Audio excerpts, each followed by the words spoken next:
Hi friends, my name is Alicia Sikandar. Welcome to my channel Smart Dad. As you guys know, I'm a preschool teacher and today's topic of discussion is big feelings, little learners, supporting emotional regulation in early childhood. Now imagine a situation of a meltdown in a child in a very crowded public place or in a classroom full of kids. The child is screaming, the child is throwing a big tantrum, the child is crying, the child is excessively emotional. What is your first instinct going to be in order to regulate the emotional feelings or the dysregulated emotions of that child? As adults, our first inclination is towards correcting that behavior. But what happens is that when we're correcting that dysregulated emotional behavior, the child's behavior exaggerates. The dysregulation is exaggerates because the child does not feel validated. The child does not feel acknowledged. They feel like there's a big gap between the understanding that the adult is putting into what they are feeling. And at this time, the child is also not aware of what they are feeling, because when we're talking about preschoolers, at that time, they do not know what they feel, how they feel it, what constitutes into them feeling in a certain way, and how to regulate that emotion, which is everywhere. Their emotion is going everywhere. So they don't know, they don't understand their own feelings. So when it comes to this, the adult is trying to correct that behavior. Let's say the child is screaming and the adult says that stop screaming. The screaming will exaggerate. The response will not be good. So how do you respond in this situation? Like, it gets really overwhelming when kids are screaming and crying and throwing tantrums. How do you regulate them? So as adults, first of all, the first key towards this thing is to understand and bridge that gap between you and the child. Make them understand and realize that you acknowledge their emotions. Have a calm output towards a calm reaction. Be a co-regulator rather than towering with that authority on the child, telling them what to do. When you do that, when you tower them with your authority, the tower breaks, right? So they don't respond well to it, because at this point in time they're totally chaotic. There's a total chaos happening over here inside them, in their brain. So as adults, we need to teach them how to understand their dysregulated emotions, how to understand how they feel, how to name and label the emotions, for them to label the emotions that they're feeling, and to understand how to regulate those feelings. Now, this wouldn't happen overnight. It is a process. Emotional regulation is a process that takes time. Some kids are more emotionally regulated than the others, and some kids are totally chaotic. They have literally no emotional regulation. What are you going to do with those kids? Like, are you constantly going to invalidate their feelings, or not acknowledge how they feel, or not co-regulate with them because you're feeling super overwhelmed by their emotions? If you do that, the emotional irregulation is going to result into more behavioral issues later on as they grow up. So as adults, it's our duty to co-regulate with them. So let's say if they're having a big tantrum, we need to keep our calm intact. We need to ask them what is wrong with them. We need to make them feel and tell them that we're here for them to help them. So if you validate their feelings and tell them that, okay, I see that you're frustrated. Can I help you? The child might not respond to it immediately, but the child will. Their brain wiring is going to, their brain is going to respond to you in a way that they're going to understand, oh, my dad or my teacher understands that I am feeling frustrated and they can help me. So then you move on with that conversation and build that conversation in a more empathetic way. When a child is screaming, if you respond to them in the same volume, the screaming will get louder. But if a child is screaming and you respond to them in a calm way, in a whisper voice, so child is screaming, I don't want this. And then you just go to them, sit down on their eye level, hold their shoulders gently, press them a little, and make an eye contact with them and tell them, I see you're frustrated. Do you need my help? So you lower your voice to the screaming of the child, right? When you show that calmness to the child, subsequently the child adheres to it, they copy it, they respond to it. So they might not respond right away, but they will start responding slowly but surely. And once you engage them in that conversation and consistently validate how they no, I'm not frustrated, or then, okay, how do you feel? I feel sad. What are you sad about? So build that conversation to understand where that behavior is originating from. So let's say you take your kids to the mall and your kid starts screaming and crying in the middle of it. So you need to, first of all, validate how they feel. They're upset. Be there to support them, co-regulate with them, and then try to figure out what is consisting to that behavior. So maybe they're tired, maybe they need food, maybe it's their past their nap time, maybe they require to go to the washroom, or they're just feeling super overwhelmed by a lot of people in the mall, or maybe they want to eat something that you just passed by and they couldn't get it, or this could be anything.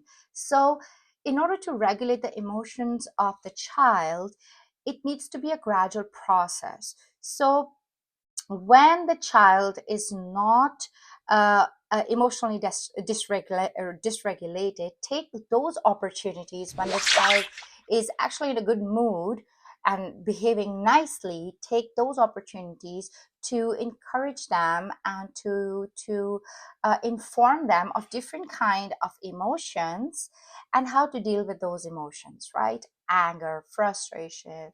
Make them talk about the times that they felt angry, they felt excited, how they respond. So that is the time when, for teachers, like circle times are the best times to incorporate such emotions language to the child using flashcards. You can play games with the children. You can just have a talk. How do you feel today? I feel sad, I feel upset, I feel excited, I feel happy.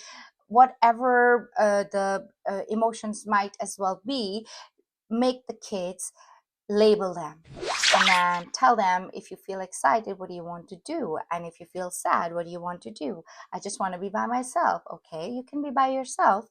What do you want to do by yourself? So engage them in such conversations and try to be more creative when you are informing them and labeling those emotions, so they have that memory in their mind. When they experience that emotion, they will have the memory of talking about it and how to deal with it.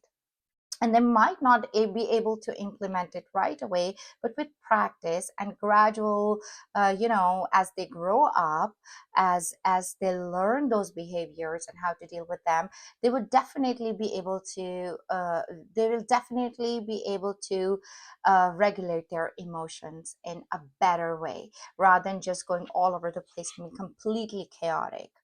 So recognizing their feelings, co-regulating with them, using strategies, implementing the labeling and the language when they are not feeling emotionally dysregulated, using books to express feelings, doing big feelings games.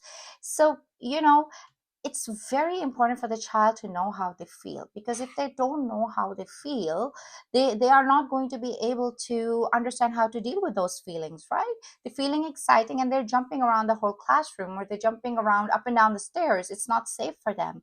So they have to understand, if they're feeling excited, how are they going to respond to that excitement? What things they can do to help them, right? They can share their feelings. They can, more so, it's important for us as adults to let children tell us how they feel. So how are they going to tell us that? Is but when we constantly validate them and we constantly ask them how they feel and validate their feelings, instead of saying, oh, you're sad, you don't have any need to be sad right now, why are you feeling happy, why are you feeling so excited, there's nothing so exciting about today. But there's nothing exciting for you at this point in time, but there could be something exciting for the child, right? So what are you modeling as an adult for the child in this situation? Then what else could there be? Yeah, like positive reinforcement. Like whenever the child is actually on a good behavior, does something empathetic, is sharing stuff, acknowledge it, validate it, tell them good job, so they build that memory in their mind, and they know that this, they can tell the difference between right and wrong. We can also regulate the emotions by a lot of physical activity, because sometimes kids are dysregulated emotionally because they're bored or they're overwhelmed, they've been indoors for a very long time, they don't have any output of that energy that's building inside them, which is you know taking a direction, a negative direction. So how do you invest that energy into something positive? That is basically when you can expose that energy to physical exercise, and that really regulates the emotions. Like even for adults, hitting the gym or going for a long walk or a jog or going on your bike for a bit, it really regulates us, right? It really sets the mood of the day, uh, rather staying home and closed in one room and just going around there. It's definitely going to frustrate adults as well. So imagine children who have so much energy inside them, and they have so much curiosity, and they have so much to explore, and we just confine them to an indoor environment or something that they don't want to do. Physical exercise is a good output.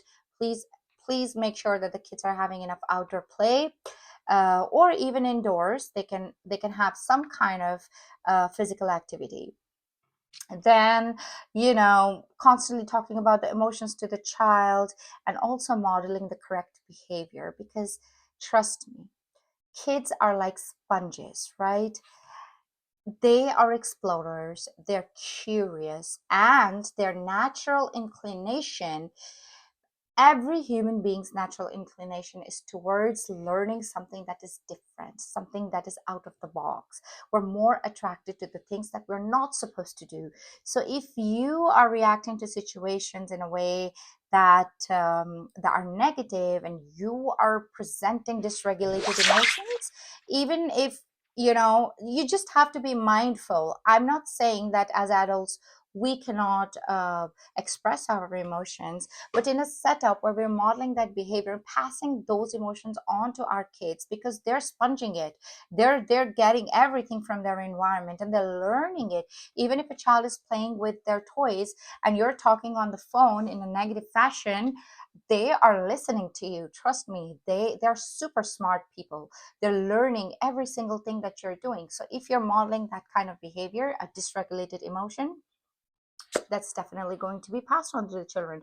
And whenever something like that will happen, they are going to respond to the way you have responded.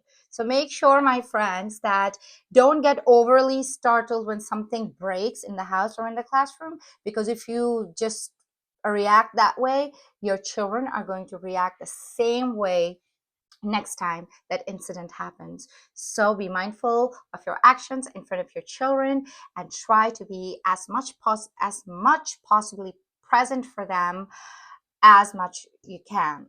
Oh, what did I just say? Just possibly be present as much as you can, right? So listen to them, validate their emotions, teach them how to deal with it. There's another really nice thing: zones of regulation: the green zone, the blue zone, the red zone.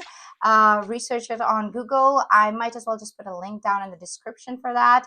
So for teachers, especially if you want to make a zone of regulation in your classroom, a corner where the kids would say, oh, I'm gloomy, I'm in the blue zone, and now I am going into the green zone slowly, which is a happy zone, or I'm angry, which is the red zone. So there are zones attached to several kind of emotions, and if that's like a game for the kids.